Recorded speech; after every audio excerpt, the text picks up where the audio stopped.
जिसे निश्चित रूप से जनता बर्दाश्त नहीं करती। अजमेर से जुड़ी हुई 2-3 जो और समस्याएं थी।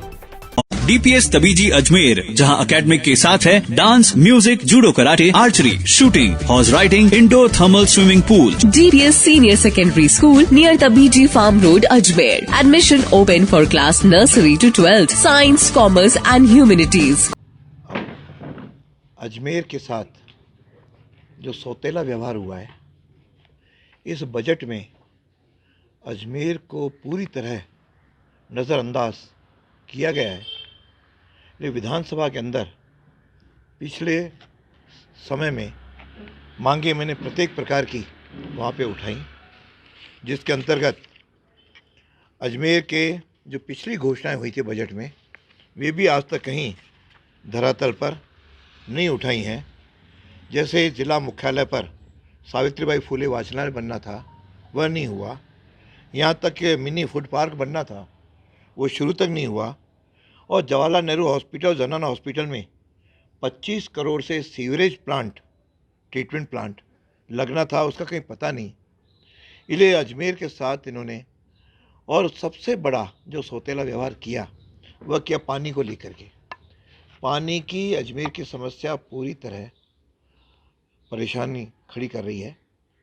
यहाँ तक कि सर्दी के मौसम में भी 48 से 72 घंटे में पानी मिल रहा है। पानी की समस्या से निजात मिले, इसके लिए इस बजट में न तो बीसलपुर थर्ड फेज़ के लिए किसी प्रकार की कोई घोषणा की गई, न वर्तमान व्यवस्था सुधारने के लिए कोई उसे बजट रखा गया।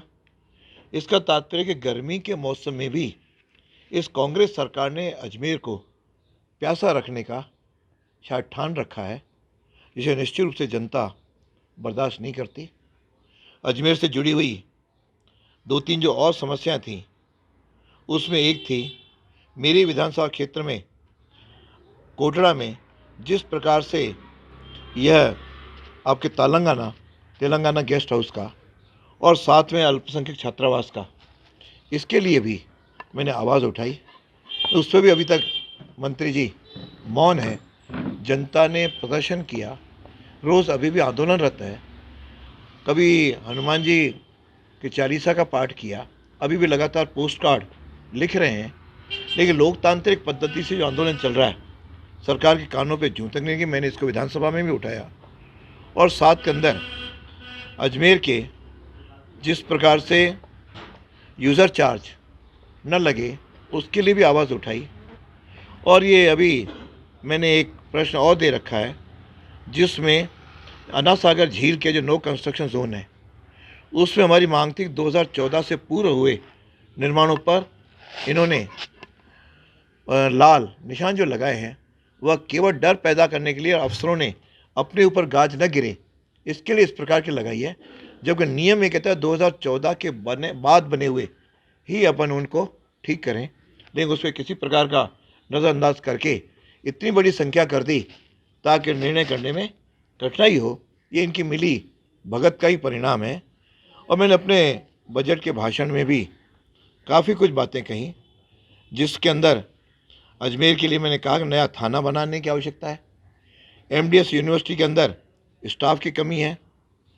और साथ में अजमेर का जो साइंस पार्क है, उसके लिए समय समय पर आवाज़ उठाई। और आज भी उद्घाटन के बाद 4.5-4 साल के अंदर आज तक प्रारंभ नहीं हुआ, जबकि सरकार ने जयपुर, कोटा, बाकी के लिए 30 करोड़ का प्रावधान किया। यानी इस प्रकार का एक ओर जहाँ सौतेला व्यवहार और दूसरा नज़रअंदाज करना, और साथ में यहाँ की समस्याओं के ऊपर किसी तरह का ध्यान न देना, यह मैं समझता हूँ कि इस सरकार, जो कांग्रेस सरकार इस समय कर रही है, उसके जनता में आक्रोश भी है और उससे जनता इसका बदला चुकाने के लिए भी तैयार बैठी है। और इसके अलावा मैंने को ध्यान आकर्षण के माध्यम से भी अजमेर शहर में जो ऊंची नीची सड़कें, इनको दुरुस्त करने की भी मैं ठेकेदारों के खिलाफ कार्रवाई की मांग की है। आज 20 लाख नौकरियों की भी घोषणा कर दी, लेकिन पिछली नौकरियों का कुछ नहीं हुआ। और RPSC का कैलेंडर बन चुका, उसमें नौकरियों का कोई प्रावधान नहीं है। और आपके पास काम करने के लिए केवल 5 महीने ही हैं, उसके बाद आचार संहिता आ जाएगी। तो इस प्रकार लोगों को, युवाओं को बरगलाने का तरीका बंद करो। आप पिछली बार ही, मुझे ध्यान है कि 2013 के अंदर आपने बहुत 8 के अंदर भी बहुत 8 के अंदर तो सरकार आ गई, डींगे हाँकी थी, नंबर 1 मुख्यमंत्री, और बड़े बड़े होर्डिंग भी लगाए थे, लेकिन अंत में परिणाम निकला कि 21 सीटों तक समेट लिए। आज इन सारे दावों को देखते हुए मैं दावे के साथ कह सकता हूँ, हम 3 चौथाई बहुमत से सत्ता बनाएंगे। और कांग्रेस के जो एक मंत्री कह भी रखे हैं, हाँ फॉर्च्यूनर गाड़ी तक के हमारे सिमट जाएंगे, तो वास्तव में ये 9 तक सीमित हो जाएंगे। और एक बात और कहूँगा कि बार बार मुख्यमंत्री जी कहते हैं कि राजस्थान मॉडल को अपनाया जाए। इन्होंने गुजरात में खूब कहा कि राजस्थान मॉडल को अपनाएं, लेकिन गुजरात में किसी ने सुना नहीं और कांग्रेस को 16 सीटों पर समेट कर दिया। इसलिए राजस्थान की जनता भी इस मॉडल को ठुकरा चुकी है। तीसरा, ये प्राइवेट जो इस समय हॉस्पिटल्स हैं, इनके बारे में आए के बिल लाए, और बिल में जो प्रावधान है पूरे राजस्थान में इसको लेकर के आंदोलन चल रहा है। उसमें जो प्रोविज़न है, मैं समझता हूँ वह कोई भी प्राइवेट हॉस्पिटल उसके आधार पे कहीं जनता की सेवा कर ही नहीं सकता, इलाज कर ही नहीं सकता। उसमें एक दिन के 1700 रुपये, उसमें भी उस हॉस्पिटल वाले को भोजन देना पड़ेगा। उसमें कोई भी प्राइवेट हॉस्पिटल जो करोड़ों खर्चा करके बनता है, उसके हो नहीं सकती। और फिर आपने चिरंजीवी की घोषणा की कि 10 लाख से 25 लाख कर दिए। भैया, ये भी आंखों में धूल झोंकने के बराबर है। हमने पूछा कि आपने 10 लाख रुपए का किसके जो है ना आपने भुगतान किया है, तो शायद इक्का दुक्का ही कोई है ही नहीं। जब 10 लाख में भी 5 लाख का प्रोविज़न तो केंद्र सरकार का है, यानी आयुष्मान को इस योजना के साथ जोड़ दिया गया है। तो केंद्र के खर्चे पर आप इस चिरंजीवी योजना को लोगों के बीच में एक पब्लिसिटी करके जो लाभ लेना चाह रहे हैं, जनता समझदार है और होगी नहीं। और कल ही जिन प्राइवेट हॉस्पिटल्स ने यदि आपको सरकारी जो आपकी योजनाएं हैं उसको क्रियान्वित करने के लिए जैसे आंदोलन पर उतरे, आपने कल ही जयपुर के 175 हॉस्पिटल्स की ज़मीनों के जांच के आदेश दे दिए।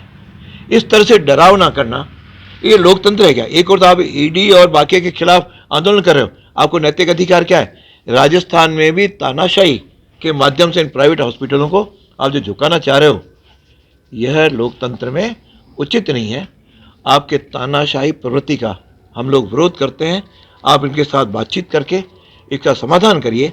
इसका एक ही समाधान है कि सरकारी हॉस्पिटल्स की सुविधाएं ठीक करे, उनकी परिस्थितियाँ ठीक करे।